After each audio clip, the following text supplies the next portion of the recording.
So the May 22nd, 2024 regular meeting of the Board of Selectmen will come to order. Just note, Deb Downey, our other selectman, is not able to attend tonight, but we do have enough people to keep going. And so if anyone wants to join us in the pledge. Pledge allegiance to the flag of the United States of America and to the republic for which it stands, one nation, under God, indivisible, with liberty and justice for all. Thank you. And so we're going to call, the first part of our meeting is actually a public hearing. So we're going to call the public hearing to order. It's the 2024 Community Development Block Grant Housing Rehabilitation for a Stonington Housing Loan Program. So we're going to invite Mr. Andrew Woodstock up, if he doesn't mind. He's the Director of Real Estate Development for Eastern Connecticut Housing Opportunities, and he can give us an overview of the grant. And then we'll have hopefully Amanda Davis, the Deputy Human Services Director, give an overview of what we're currently doing. And then if there's any residents here who want to speak or ask any questions, we're here. And then we'll keep going. So thank you, Andy. Thank you. My name is Andrew Woodstock. I'm the Director of Real Estate Development for Eastern Connecticut Housing Opportunities. We've been asked to prepare the 2024 CDBG Small Cities application for the town of Stonington, which is the subject of this hearing. As far as a little background on myself, I've been in the construction industry since the age of 14, where I started as a carpenter's helper. In the last 48 years, I've been involved in residential, commercial, hospital, resort, civil engineering projects all over New England. You may know some of the projects I've worked on, such as Water's Edge Inn and Resort, Westbrook Factory Outlets, Old Saybrook Auto Mall.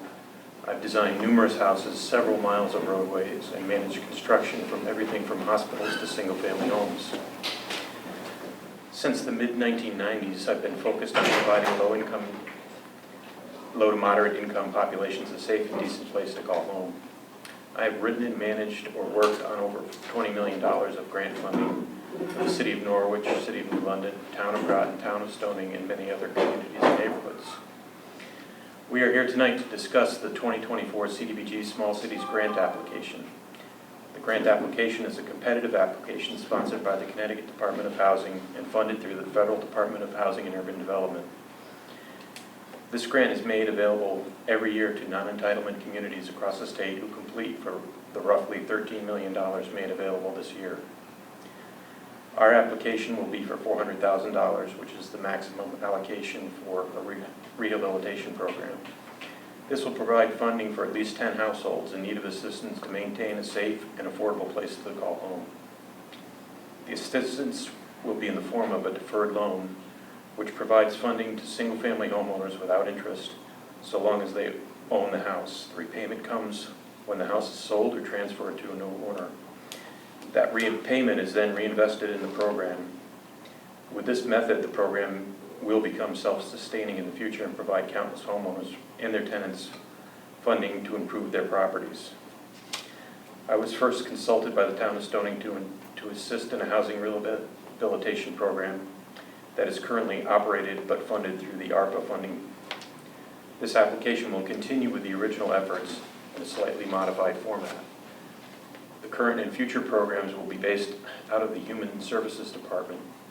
This may seem a little unusual to some who are unfamiliar with other programs, but Stonington's choice to manage the program through Human Services Department allows the introduction of a factor that most programs ignore.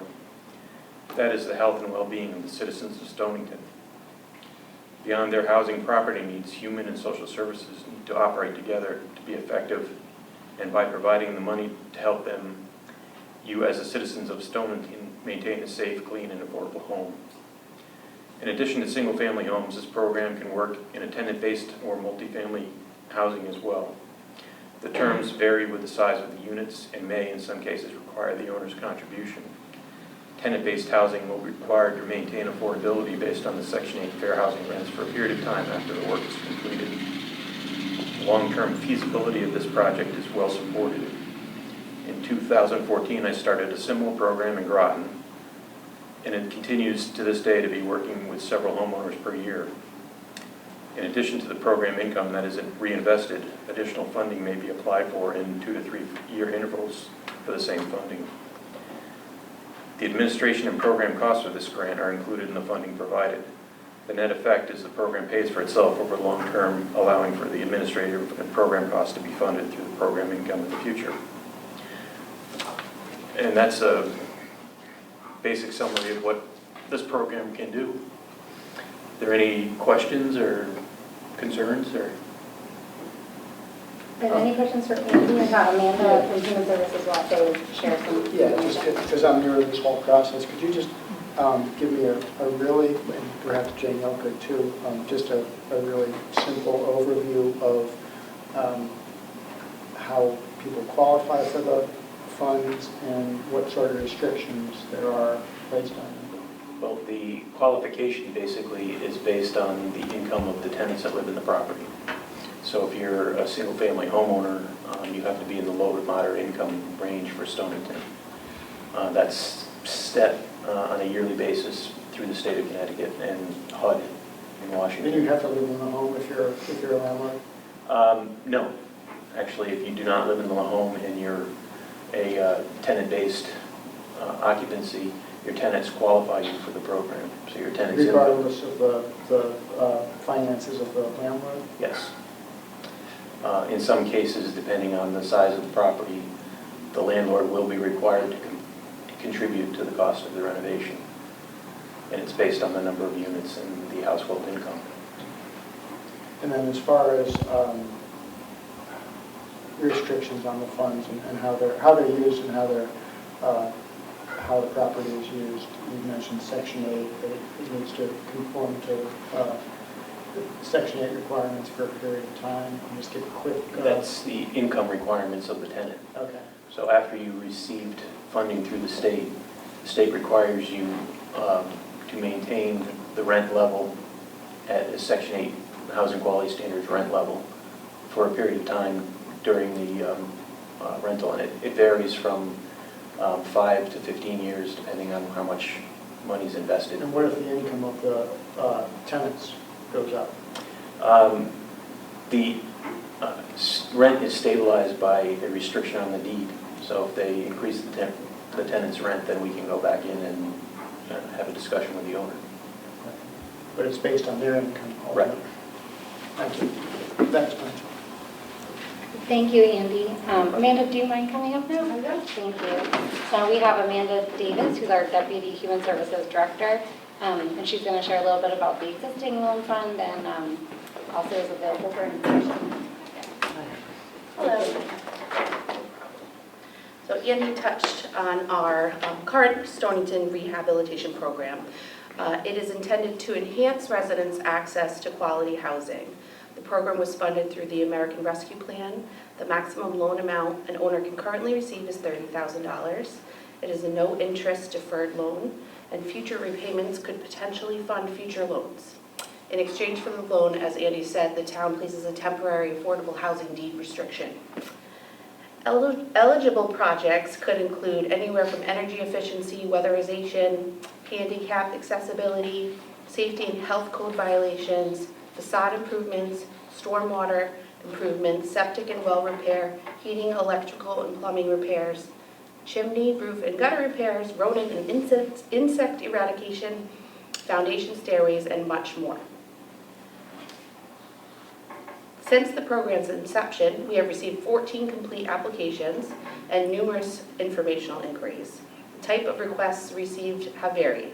Building hazards, lack of egress, water damage from water inundation, skylight repairs, roof replacements, flooring upgrades, cosmetic repairs, deck repairs, bathroom plumbing repairs, tree removals, garage door repairs, siding replacement.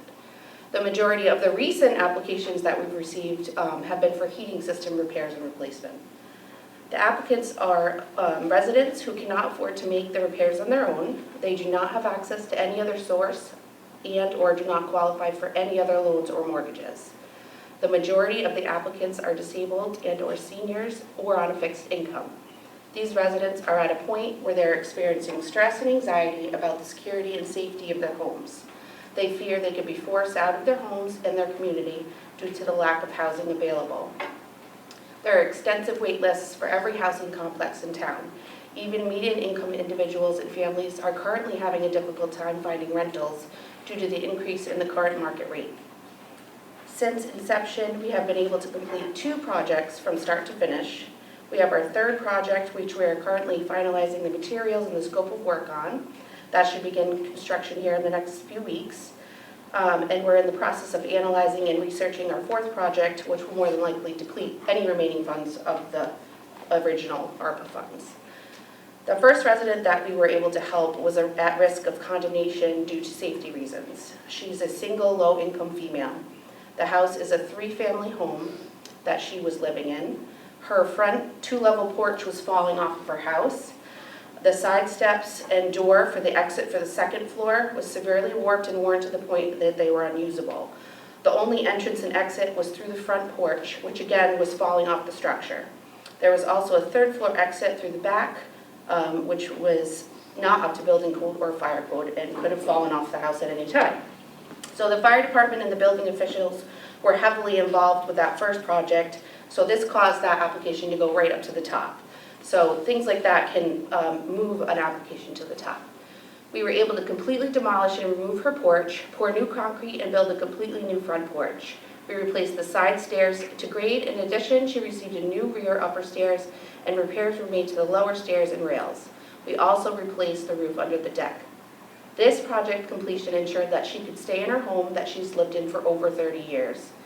It also allowed her the ability to rent her 2nd and 3rd floor apartments, which will be a source of income for her in the future.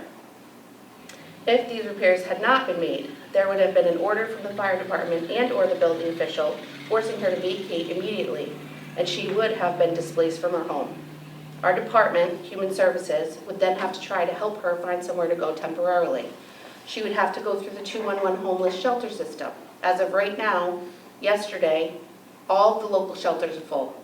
We could assist her with housing applications. However, there is currently no available housing for low-income, fixed-income available. For example, Brookside Village has a 1.5 to 3 year wait list, depending on the number of bedrooms needed. Edith K. Richmond, their estimated wait list is 2 years. Stonington Arms, estimated wait list of 2 to 3 years. The total number of people on wait lists in Stonington for housing as of September was well over 500. That's over 500 people and families that have to wait a minimum of at least 1.5 years to have secure and safe housing that they can afford. The second project that we completed was for a disabled and elderly couple. They were experiencing water inundation from a roof that was improperly installed previously. They couldn't afford the cost to repair it again and had no recourse. We were able to repair the roof along with the skylight and the gutters to ensure that there was no more water inundation. We also made repairs to their rear addition as well as repairs to their front windows. Had we not been able to help, the water inundation would have caused a health hazard for this couple and would have forced them out of their home. They, again, would have had to apply for senior housing, which again has extensive wait lists. Our 3rd project that we're beginning right now is a single female with a traumatic brain injury. She is having trouble navigating her stairs to get to her 2nd floor where her bedroom is. So we'll be adding a small addition to her 1st level of her home so that she can age in place comfortably. The latest project that I'm hoping for is for an individual who has been heating his home with a small heater for 2 years due to not having the funds to replace his heating system. This client is a 77-year-old man who lives alone. His only income is Social Security, and he cannot read or write. He does not get the award for energy assistance because he's listed with a different type of heat source. He qualifies for the program and has applied, however, he can only be approved for the heat source that he's listed for on his property card. Therefore, he's missing out on these funds that could potentially go towards other bills like his food, electricity, etc. As you can see from the applications that we have received and the projects that we have completed, we could do so much more if we had additional funding. Secure, safe, and affordable housing reduces stress and anxiety and increases physical and mental health and wellness. It helps maintain the family unit without the risk of separation, allowing children to thrive. It allows a greater opportunity to meet other basic needs such as food or transportation. Secure housing can also reduce cyclical poverty. Finally, it encourages a more sustainable, inclusive community. Any questions for me? Yeah, just thank you for that. Yeah. Smart thing. Could you just give an idea of how you rate the applicants? And how Sure. You choose? You have quite a waiting list, or quite a list of applicants anyway for Yeah. projects. We basically, me and our social services committee will meet and discuss the current applicants, specifically if we get one that has more of an emergency, like the one that got moved to the top of the list. Thankfully, we had just started the program at that time. We had already been accepting applications. We had several applications before hers, but it just moved it to the top of the list.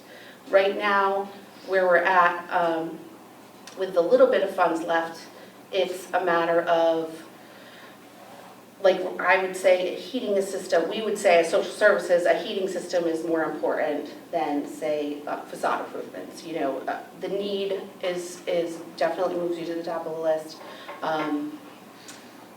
Anything that's a building code violation, safety, that type of thing.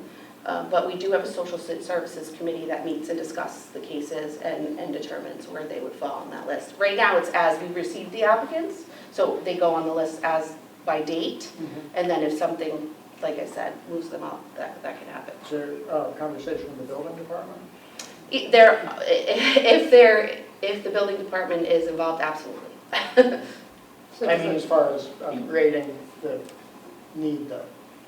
Not unless we feel like there's a need to get them involved. I think once Andy goes out to the house, if he feels like that he would need to get, he does all the bids and the permits. So Andy at that point would probably get the building inspector involved if he felt there was a violation of some sort, or a safety hazard or something like that. We would work together on that. The building department is involved in every permit that's issued. Yeah, no, I was wondering, I didn't realize that you were involved in the individual application, so now I see where the building expertise comes in. Amanda said, like, with some applications, you can see clearly, like that first one we did that had fire marshal and building official involvement because they're about to be evicted, so that case they're involved, but if it's something like, yeah, heating or the addition, Andy's working with them now, but only after they were selected. Yeah, if somebody, like, for a heating system repair, typically, if somebody it's a safety thing, the health department's involved. If they're heating their house with kerosene heaters or something, we involve the fire department. So there's multiple different things that come into play. Typically, it's not just our department. Gotcha. Thank you. Any more questions for Miranda? Any questions from anyone? You're welcome to ask any questions. Miranda, thank you. That was a really wonderful overview. Thank you. And don't feel like you guys need to stay, so thank you. No, thank you. So if there's no other comments, then the public hearing portion is closed. And now, related to this, we need to talk about, there's a 2024 Community Development Block Grant Program Income Reuse Plan that I might call on Andy to talk a little bit more about if needed. But essentially, the purpose of this plan, that should be in your packet, is to establish guidelines on the practices and procedures for the administration and utilization of program income received as a result of activities that may be funded under the Connecticut CDBG program, and specifically a housing rehabilitation program. So I'll make the motion, then we can discuss it. But, I'm going to make a motion to approve the program income reuse plan. Second that. And you want to talk about it? Yeah, I haven't read it yet. I just, can you give me an overview? Yeah, and Andy helped me with this, but essentially the state requires this as part of the application. He helped us. We had our director of finance, our director of human services, myself, all review it and look at it. Everybody was happy with all the wording and everything, and we actually do have about 70,000, a little over that, from a program that we had that was really similar to this in, I think, 70s, 80s, 70s. And so we slowly get these loans repaid as people potentially sell their houses. And so we do have the money, so we need to have a program reuse. So essentially we're just saying any of the money, if we are awarded this grant money from the state will just be lumped together with that, and that it can only be used for this program. And that is where it's coming from. Okay. Andy, did I miss anything? The only qualification I'd make to that is the state does allow you to keep $35,000 in a program income account when you're not in the application period.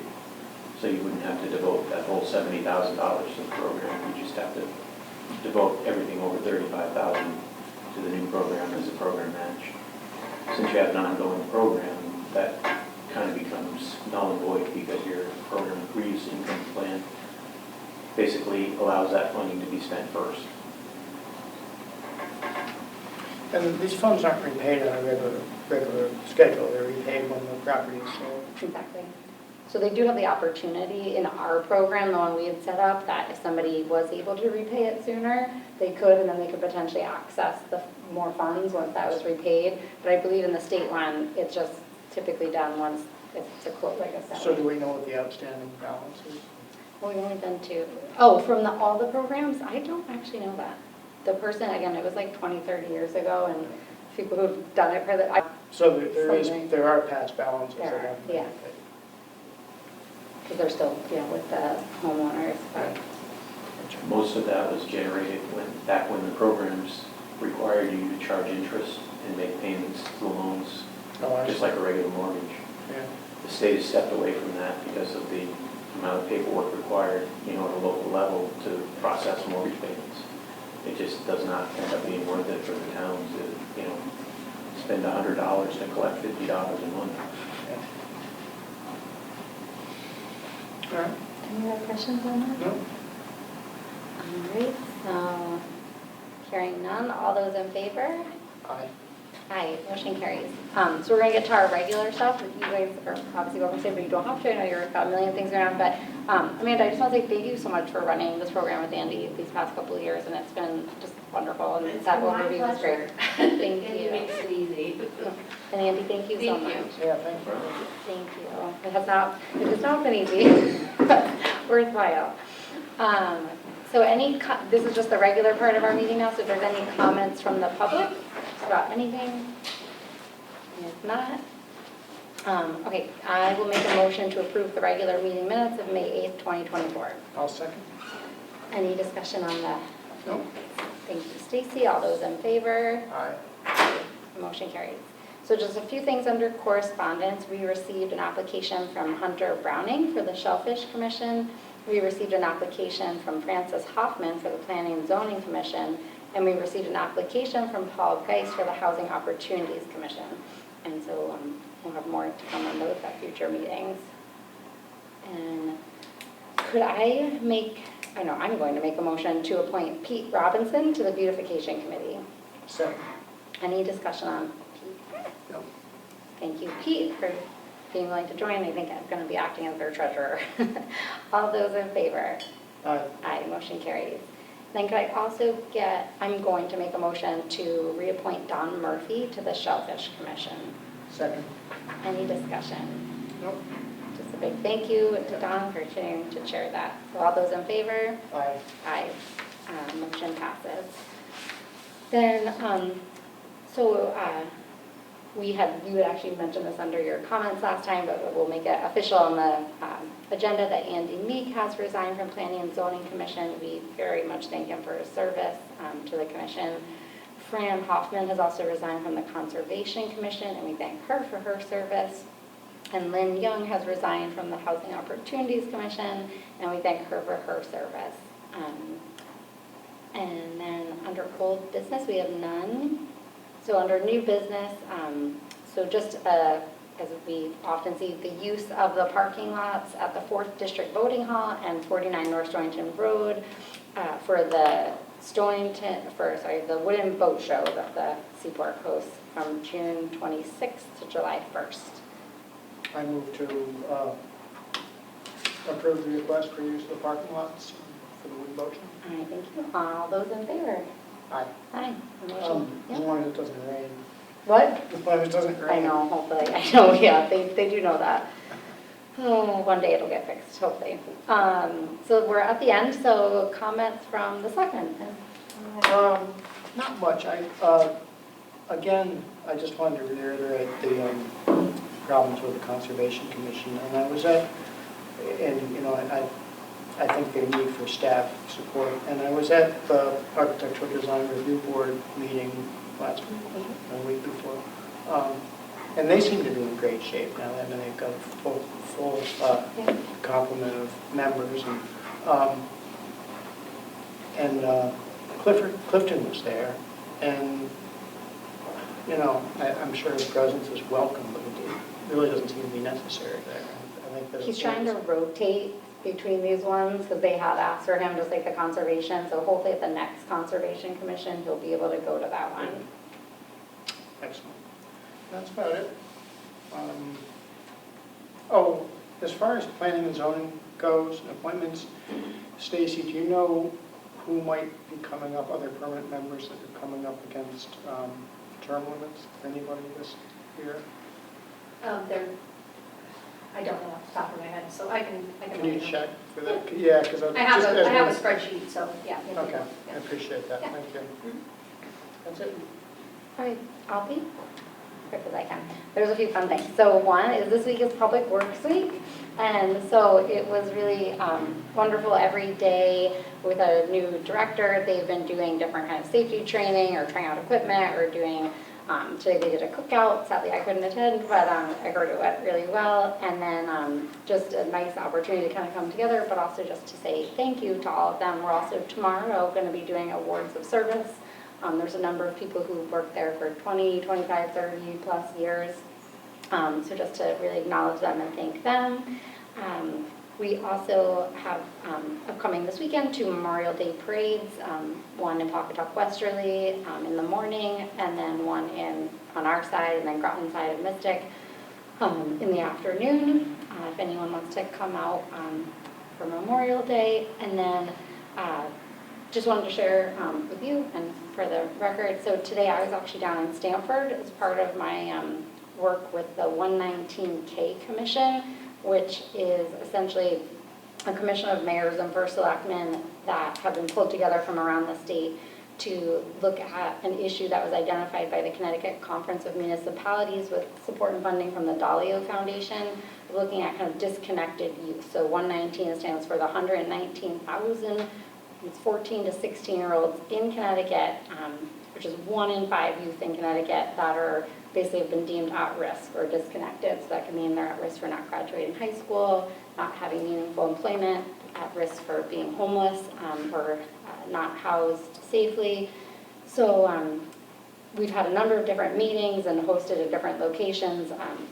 Some have really focused on, since they're students here, education and what changes could be made in the education space, ranging from curriculum changes that might make it more engaging and more meaningful for training and for school purposes and to stay engaged, to changes in the housing, to judicial system. So it's been a range of things, but today was really, I thought, one of the best meetings we had. We were actually in Stamford at Dumas Kids, and it's this program that works with students, really mostly in Stamford, that seems like a great model. We're looking at potentially how could that be replicated, but they do everything from after school. They have student advocates that work with students right in the 2 different high schools in Stamford, as well as one for kids who've been expelled from those 2 schools.